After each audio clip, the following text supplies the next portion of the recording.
friends and families, welcome to my Rakshita channel. இன்னைக்கு நம்ம மரவள்ளி கிழங்கு கூட்டு ரொம்ப சிம்பிளா டேஸ்டியா எப்படி செய்யறதுன்றத பார்க்க போறோம்.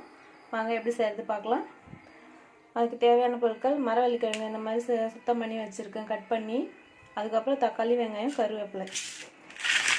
இப்போ மரவள்ளி கிழங்கு ஒரு சட்டியில சேர்த்துக்கலாம். சேர்த்துட்டு அது வேகத்துக்கு தேவையான அளவுக்கு தண்ணி சேர்த்துக்கலாம். சேர்த்துட்டு நம்ம நறுக்கி வச்சிருக்க எல்லாத்தையும் அதை கூட சேர்த்துக்கலாம். தக்காளி, வெங்காயம், கருவேப்பிலை எல்லாத்தையும். இப்போது இதை தட்டு போட்டு க்ளோஸ் பண்ணி ஸ்டவ் பற்ற வைக்கலாம்.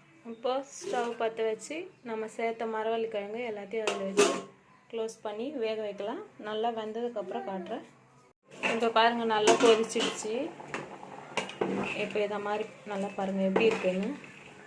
கிழங்கு நல்லா வெந்துட்டு இருக்குது, நல்லா வேகணும். இப்போ இந்த டைமில் அதுக்கு தேவையான அளவு உப்பு சேர்த்துக்கோங்க. உப்பு சேர்த்து நல்லா கலந்து விட்டு மறுபடியும் க்ளோஸ் பண்ணிடலாம். வெந்ததுக்கப்புறம் காட்டுறேன். பாருங்கள், நல்லா வெந்துடுச்சு கிழங்கு. பாருங்கள், எடுத்து காட்டுறேன். பாருங்கள், அப்படியே புட்டா அப்படியே நல்லா புட்டு வந்துடுச்சு. இந்த டைமில் வந்து நம்ம வீட்டில் அரைச்ச குழம்பு மிளகாத்தூள் சேர்த்துக்கலாம். அரை காரம் தான் சேர்க்கணும். எப்போவுமே காய்களுக்கு கிழங்குகளுக்கெல்லாம் செய்யும்போது நம்ம எப்போவுமே அரை காரம் தான் சேர்க்கணும், நிறைய சேர்க்கக்கூடாது, நல்லா இருக்காது. இப்போ நான் சேர்த்து கலந்து விட்டுட்டேன். இப்போ இதில் இருக்க தண்ணியில் நல்லா சுண்டி வரணும். பச்சை மிளகாத்தூளோட வாசனையும் போகணும். அதுக்காக கொஞ்சம் நேரம் விடலாம்.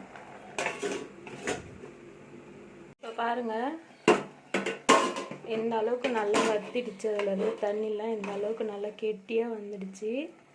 கிழங்கும் நல்லா வெந்துடுச்சு, கூட்டு பதத்துக்கு வந்துடுச்சு. இப்போ இதை இறக்கிட்டு நம்ம தாளிச்சிக்கலாம். இப்போ ஸ்டவ் பற்ற வச்சு அதில் ஒரு கடாய் வச்சுட்டு அதில் கொஞ்சமாக எண்ணெய் சேர்த்துக்கோங்க. எண்ணெய் நல்லா காஞ்சதும் கடுகு, உளுத்தம் பருப்பு சேர்த்துக்கோங்க. அதோட கொஞ்சம் சோம்பு சேர்த்துக்கோங்க.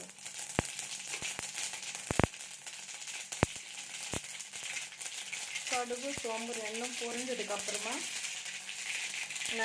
நல்லா இடித்து வச்சுருக்கேன், தோல் எடுக்காமல் பூண்டு அதை சேர்த்துக்கிறேன். சேர்த்து கொஞ்சம் நல்லா இது மாதிரி வதக்கி விடுங்க.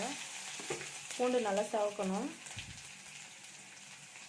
இப்போ பாருங்கள், இந்த அளவுக்கு நல்லா சவந்து வச்சு இப்போ ஸ்டவ் ஆஃப் பண்ணிவிட்டு தாளிச்சிக்கலாம்.